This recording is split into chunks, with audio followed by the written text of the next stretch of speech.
ഹൈദരെ ജയിലിലേക്ക് കൊണ്ടുപോകണല്ലോ, ഇനി എന്ത് ചെയ്യും? അവനെ ജയിലിൽ നിന്ന് പുറത്തു കൊണ്ടുവരും. എങ്ങനെ? വഴിയുണ്ടാവും. മുതലാളിയെ പരോളിൽ വിടുന്ന കാര്യം ഇന്നലെ ഞാൻ ഹോം മിനിസ്റ്ററോട് സംസാരിച്ചു. കുറച്ച് ദിവസം കൂടി കഴിഞ്ഞിട്ട് പോരെയെന്ന മിനിസ്റ്ററുടെ അഭിപ്രായം. മനസ്സിലായില്ല. കോടതിയാണ് ഹൈദർ മുതലാളിയുടെ ശിക്ഷ ഇളവ് ചെയ്തത് എങ്കിലും അതിന്റെ പിന്നിൽ ചില കള്ളക്കളികളൊക്കെ ഇല്ലേ എന്ന് ചിലരൊക്കെ മുറിവുറുക്കുന്നുണ്ട്. പെട്ടെന്ന് ഒരു പരോളിന്റെ ആവശ്യം ഇപ്പൊ ഉണ്ടോ? ഉണ്ട്. ഇവിടെ നിന്നിറങ്ങിയിട്ട് വേണം എനിക്ക് ചിലരോട് ചില കണക്കുകൾ തീർക്കാൻ. കാമാക്ഷിപുരത്തെ നാടുവാഴിയോട്, പിന്നെ DAGയും സെമാശനും. ആ കണക്ക് തീർക്കാനാണെങ്കിൽ മുതലാളി ജയിലിൽ തന്നെ കഴിയുന്നു നല്ലത്. അവർക്ക് എന്തെങ്കിലും സംഭവിച്ചാൽ തന്നെ ആരും മുതലാളിയെ സംശയിക്കില്ലല്ലോ. മുതലാളിക്ക് ആവശ്യമുള്ളപ്പോ ജയിലിൽ നിന്ന് പുറത്തു വരാൻ ഞാൻ സൗകര്യം ചെയ്തു തരാം. എന്താ പോരെ? ഇക്ക, ഒരു കാര്യം പറയാൻ മറന്നുപോയി. DIG മാരാര് ജോലി രാജിവെച്ചു. മോന്റെ ചിതാഭസ്മമായിട്ട് കാശിക്ക് പോവാത്രേ.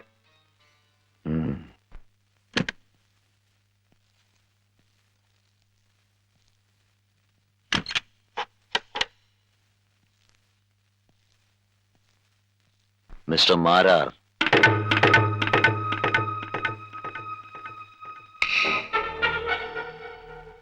നീയോ? നീ ജയിലിനകത്തുനിന്ന് എങ്ങനെ ഇറങ്ങിയെന്നായിരിക്കും. ജയിലിന്റെ ഒരു വാതിലും ഹൈദരുടെ മുമ്പിൽ തുറക്കാതിരുന്നിട്ടില്ല.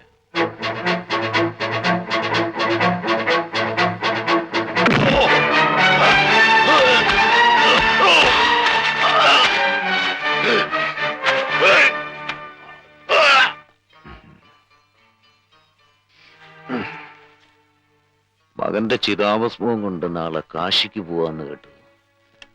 പോകുന്നതിന് മുമ്പ് ഞാനെന്തെങ്കിലും പാരിതോഷ്യം തരണ്ടേ? അത്രയ്ക്ക് അടുത്ത ബന്ധമായിരുന്നല്ലോ നമ്മൾ തമ്മിൽ. രാംദാസ്, ഇങ്ങ് വരൂ.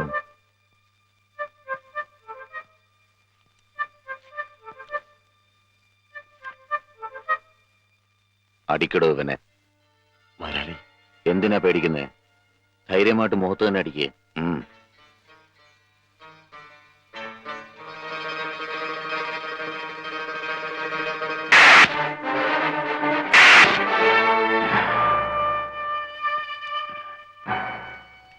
അന്ന് ജയിലിൽ വെച്ച് താൻ ഇയാളെ കൊണ്ട് എന്നെ അടിപ്പിച്ചു.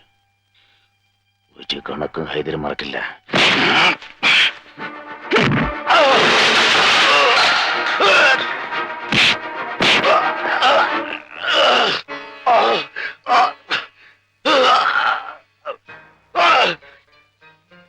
അത് എന്റെ മകന്റെ ചിതാഭസ്മമാണ്. അറിയാം. എന്നെ തൂക്കിയതിനു ശേഷം നിമഞ്ജനം ചെയ്യാൻ മകന്റെ ചിതാഭസ്മം സൂക്ഷിച്ച കാര്യം. കാശിയിൽ ഒഴുകേണ്ട ഈ ഭസ്മം തൽക്കാലം ഡ്രെയിനേജിൽ ഒഴുകട്ടെ. അതൊന്നും ചെയ്യരുത്. നോ, എന്ത് വിടാൻ?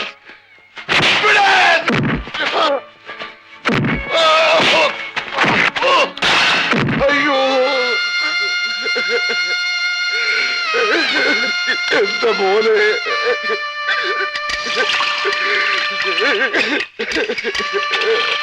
മോനെ,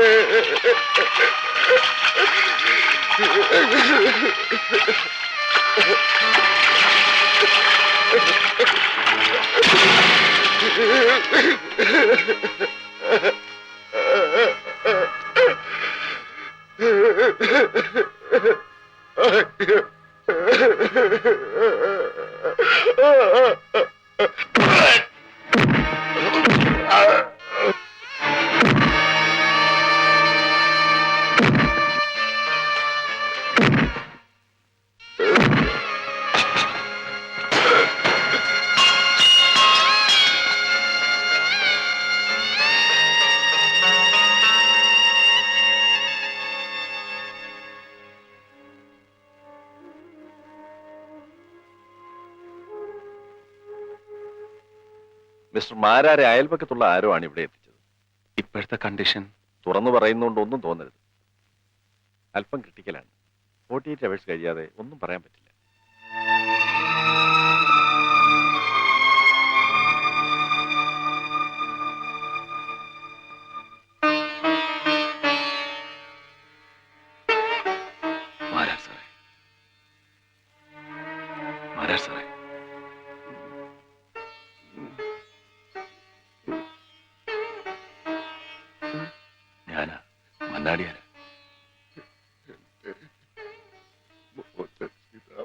പോരെ. അന്ന് ആയിതരെ നിയമത്തിന് വിട്ടു തരണമെന്ന് പറഞ്ഞുകൊണ്ട് സത്യം ജയിച്ചു. ഇനി അത് മറക്കണം. നിയമം തോറ്റെടുത്ത് മണ്ണാടിയാർ ജയിക്കണം.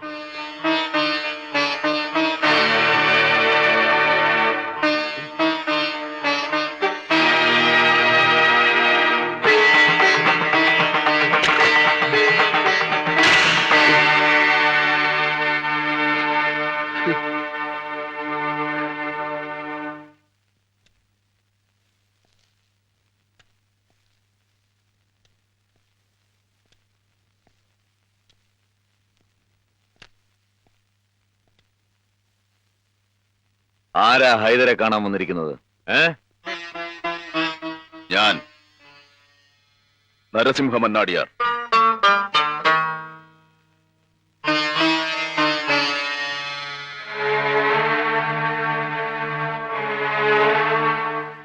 ഗംഗയിൽ നിമഞ്ജനം ചെയ്യേണ്ടിയിരുന്ന ചിതാഭസ്മത്തിന്റെ പരിശുദ്ധി നിനക്കറിയില്ല. നിയമത്തോടൊപ്പം നിന്ന് ആ മനുഷ്യൻ കരുണ കാണിച്ചത് കൊണ്ടാണ് നീ ഇപ്പോഴും ജീവിച്ചിരിക്കുന്നത്. ആ മനുഷ്യനെയാണ് നീ നിന്റെ കൂട്ടരും ചേർന്ന് തല്ലി ജീവച്ഛവം പോലെ കിടത്തിയിരിക്കുന്നത്. ഇനി എന്റെ ഊഴം. നീ എണ്ണി തുടങ്ങിക്കോ.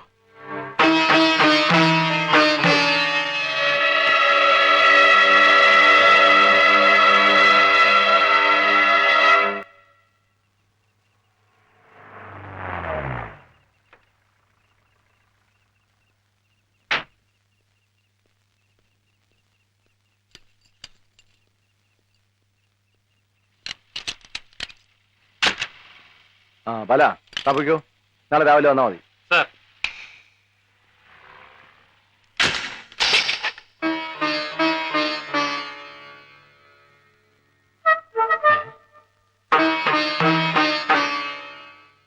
താനെങ്ങനെ ഇവിടെ? കയറിയെന്നായിരിക്കും. അത് പഠിപ്പിക്കാനല്ല മന്നാടിയാർ വന്നത്.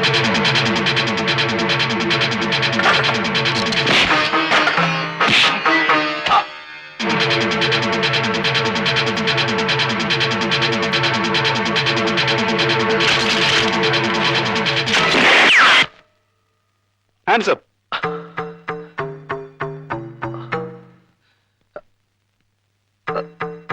Move. Move.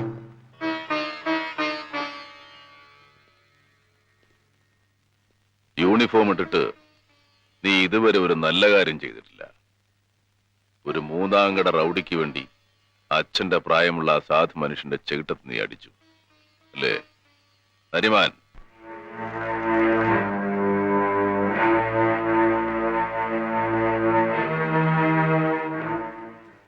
നരിമാൻ, അടിക്കുവന്റെ ചേട്ടത്ത്. With pleasure sir. ജോലി രാജിവെക്കുന്നതിന് മുമ്പ് ഒരു നല്ല കാര്യം ചെയ്യണമെന്നുണ്ടായിരുന്നു. എന്നെ അടിക്കരുത്, ഞാൻ നിന്റെ സുപ്പീരിയർ ഓഫീസറാ. മാരാർ സാർ ആരായിരുന്നു? നിന്റെ സുപ്പീരിയർ ആയിരുന്നില്ലേ? എന്നിട്ട് ആ മനുഷ്യന്റെ ചേട്ടത്ത് നീ കൈവീശി അടിച്ചില്ലേ?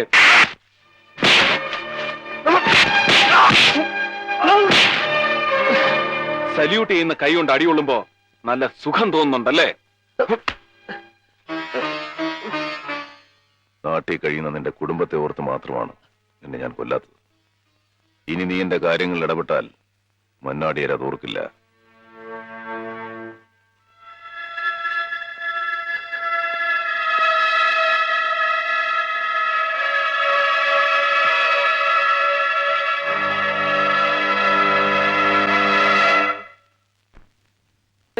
Excuse me, one Mr. Fernandez from Bombay. ഏത് റൂമാ? 506.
എന്താ കേസ്? അടിപിടി കേസാ, ഒരാഴ്ചത്തെ റിമാൻഡില്ല. സബ് ജയിലിലൊന്നും സ്ഥലമില്ലേടോ. സ്ഥലമില്ലാത്തോണ്ടല്ലേ സാറേ ഇങ്ങോട്ട് കൊണ്ടുവന്നത്. ഇവിടെ ഒപ്പിട്.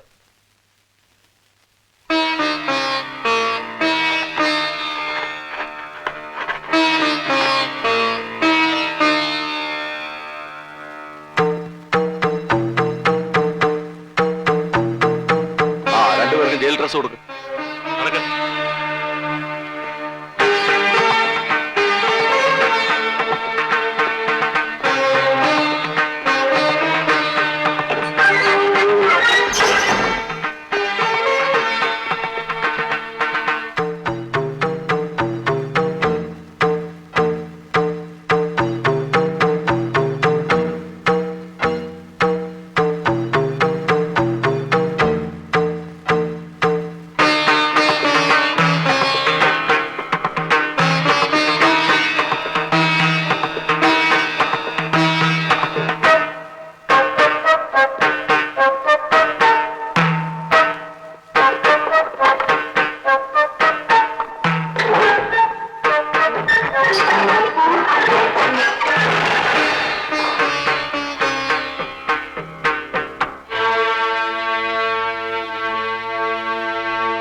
അലിയൻ ചത്തപ്പോ നിനക്ക് സഹിക്കാൻ പറ്റില്ല അല്ലേ?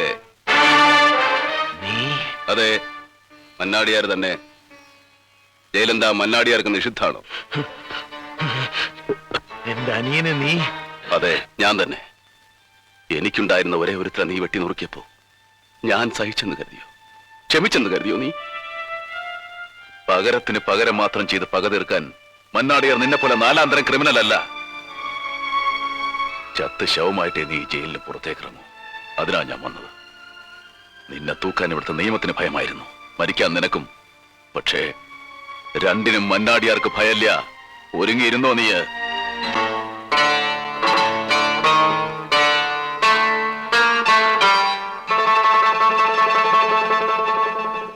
കള്ളമാണ്, പച്ചക്കള്ളം. അടിയും പിടിയും റിമാൻഡും എല്ലാം അവന്റെ ബുദ്ധിയാണ്. അവനാണ് എന്റെ അനിയനെ കൊന്നത്. ഇവിടെ ഇപ്പോ അവൻ വന്നിരിക്കുന്നത് എന്നെ കൊല്ലാനാ. ഇവിടെ വെച്ചോ? ജയിലിനകത്ത് അവന്റെ ഒരു അഭ്യാസവും നടക്കില്ല മുതലാളി. നമ്പ്യാരെ, മന്നാടിയരെ തനിക്കറിയില്ല. വെറുതെ അല്ല ഞാൻ അവനെ ഹാഫ് മാൻ ഹാഫ് ലയൺ എന്ന് വിളിച്ചത്. എനിക്കൊത്ത എതിരാളി. അതുകൊണ്ടാണ് ഞാൻ പറഞ്ഞത് അവനെ ഈ ജയിലിൽ നിന്ന് പുറത്താക്കണമെന്ന്. റിമാൻഡിൽ കഴിയുന്ന അവനെ എന്ത് കാരണം പറഞ്ഞ് ഞാൻ പുറത്താക്കും മുതലാളി? എന്നെ ഒറ്റുകൊടുക്കാൻ തനിക്ക് എത്ര പണം തന്നു മന്നാടിയാർ? ഇല്ല മുതലാളി, ഞാൻ ഒരിക്കലും നന്ദികേട് കാണിക്കില്ല. എങ്കിൽ എന്നെ ഈ ജയിലിൽ നിന്ന് മാറ്റണം. മാറ്റാനോ? എങ്ങോട്ടേക്ക്? ഈ സ്റ്റേറ്റിൽ വേറെ സെൻട്രൽ ജയിലില്ലേ? അതൊക്കെ ഞാൻ മാത്രം വിചാരിച്ചാൽ നടക്കുന്ന കാര്യമാണോ മുതലാളി? തന്നെ കൊണ്ട് വയ്യെങ്കിൽ SP രാമദാസിനോട് പറ. രാംദാസ് സാറ് ലോങ് ലീവ് എടുത്ത് നാട്ടിൽ പോയിരിക്കുക. മുതലാളി അറിഞ്ഞില്ലേ? എങ്കിൽ ആഭ്യന്തരമന്ത്രി വിളിക്കേ. ആഭ്യന്തരമന്ത്രിയെ ഞാൻ വിളിക്കാനോ? വിളിക്കും, താൻ വിളിക്കും. മന്ത്രി കെട്ടുകണക്കിന് പണം കൈനീട്ടി വാങ്ങിയിട്ടില്ലേ? ചെന്ന് വിളിക്കേ. ഹൈദർ മരക്കാർ പറഞ്ഞു എന്ന് പറയാലോട്.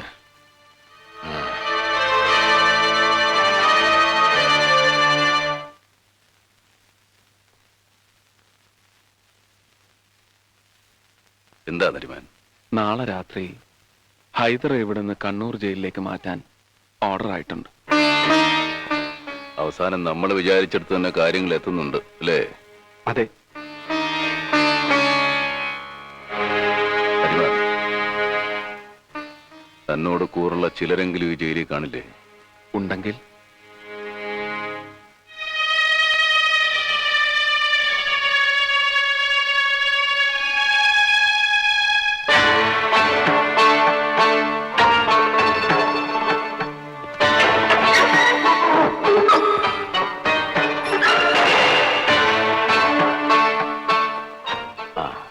വരട്ടെ നമ്പ്യാരെ.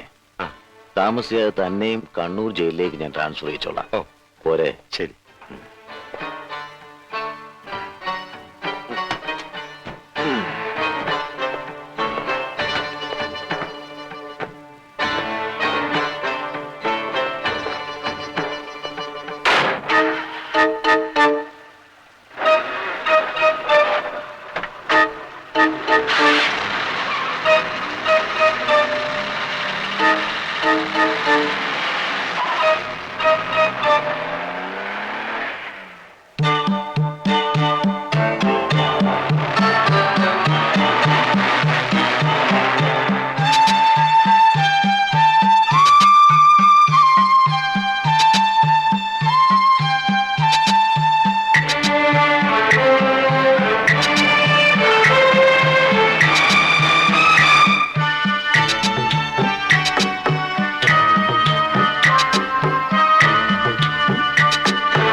അവർക്ക് വഴി തെറ്റിയെന്ന് തോന്നുന്നു.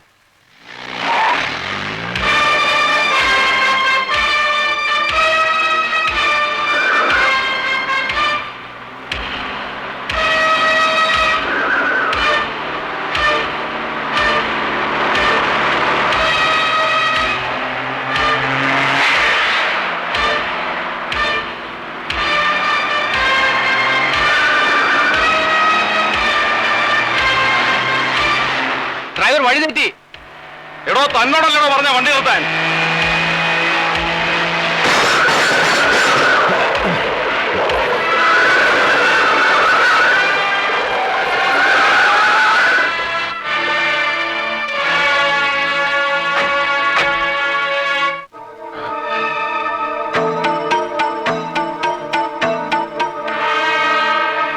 എടോ, വണ്ടി നിർത്താൻ. എടോ, തന്നോടല്ലേ പറഞ്ഞത് വണ്ടി നിർത്താൻ? സൗകര്യപ്പെടില്ല. ഈ വണ്ടി നിർത്തേണ്ടടത്തെ നിർത്തൂ. പിന്നെ എനിക്ക് എന്തെങ്കിലും സംഭവിച്ച വണ്ടിയിലുള്ള ഒരെണ്ണം ബാക്കി ഉണ്ടാവില്ല. ഇത് കണ്ടോ? ബോംബാ, ടൈം ബോംബ്.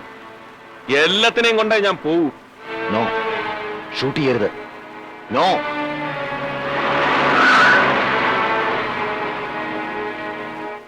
വേഗം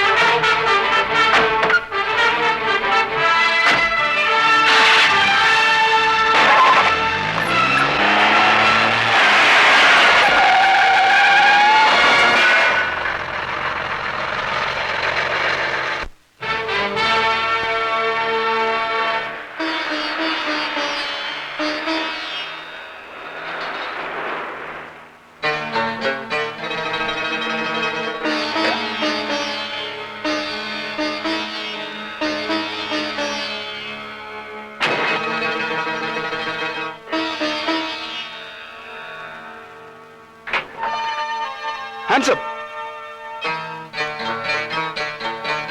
Hands up.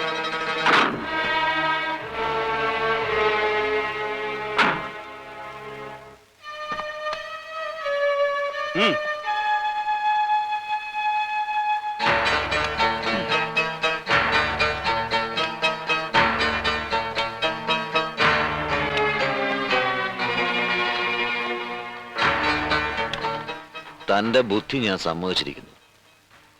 മന്നാടിയാർക്ക് സമം മന്നാടിയാർ തന്നെ. തോക്ക് താഴെയിട്.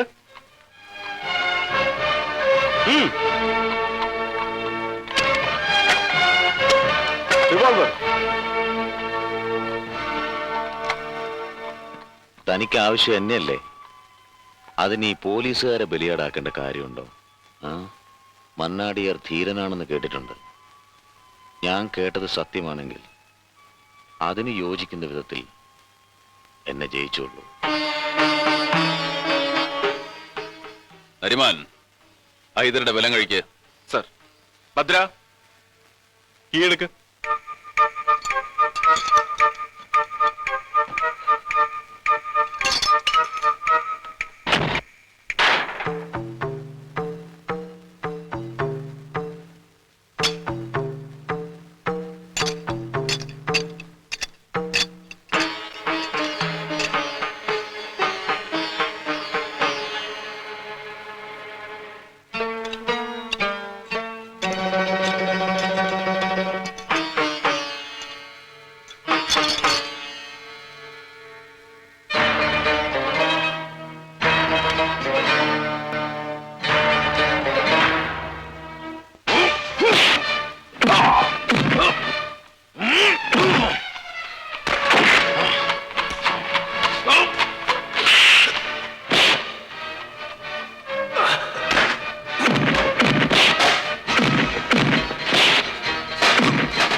നിയമത്തിന്റെ തൂക്കുമരത്തിൽ നിന്ന് നീ രക്ഷപ്പെട്ടു. പക്ഷേ മന്നാടിയാരുടെ കയ്യിൽ നിന്ന് നീ രക്ഷപ്പെടില്ല. നിനക്കുള്ള വധശിക്ഷ ഞാൻ നടപ്പാക്കും.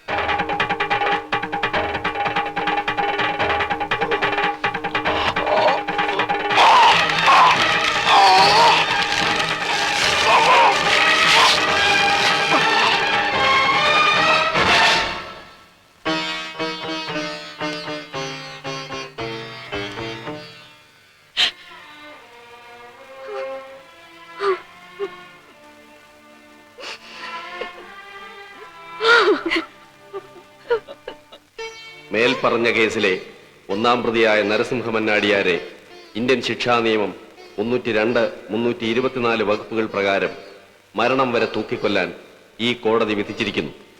ഒന്നാം പ്രതി എല്ലാ കുറ്റവും സ്വയം ഏറ്റെടുത്തതിനാൽ രണ്ടാം പ്രതിയായ ഭദ്രനെ മാപ്പുസാക്ഷിയാക്കിക്കൊണ്ട് ഈ കോടതി വെറുതെ വിട്ടിരിക്കുന്നു.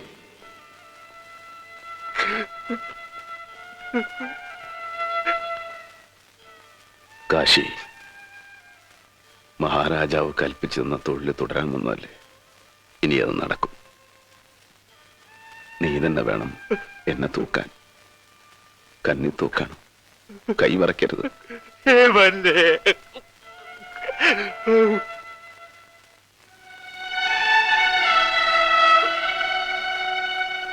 ഞാനും ശിക്ഷിക്കപ്പെടേണ്ടതാണ്. എന്നെ മാത്രം അങ്ങനത്തെ മാപ്പ് സാക്ഷിയാക്കി.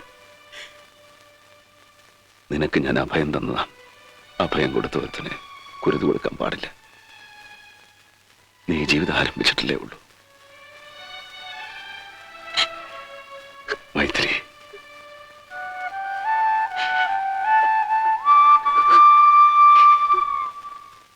മുത്തച്ഛൻ പറയാറുണ്ട്, ധീരനൊരിക്കലേ മരിക്കൂ, ധീര 1000 പ്രാവശ്യം ചത്തുപിഴയ്ക്കുമെന്ന് പറയും. നിന്റെ മന്നാടിയില് ധീരമായിട്ട് മരിക്കുന്നത് കാണാൻ നീ ആഗ്രഹിക്കുന്നു. എല്ലാം താങ്ങാനുള്ള ശക്തി കാമാക്ഷി വരുത്തമെന്ന് എനിക്ക് തരട്ടെ. ശരീരമല്ലെങ്കിലും എന്റെ ആത്മാവ് നിന്നോടൊപ്പം ഉണ്ടാവും എപ്പോഴും.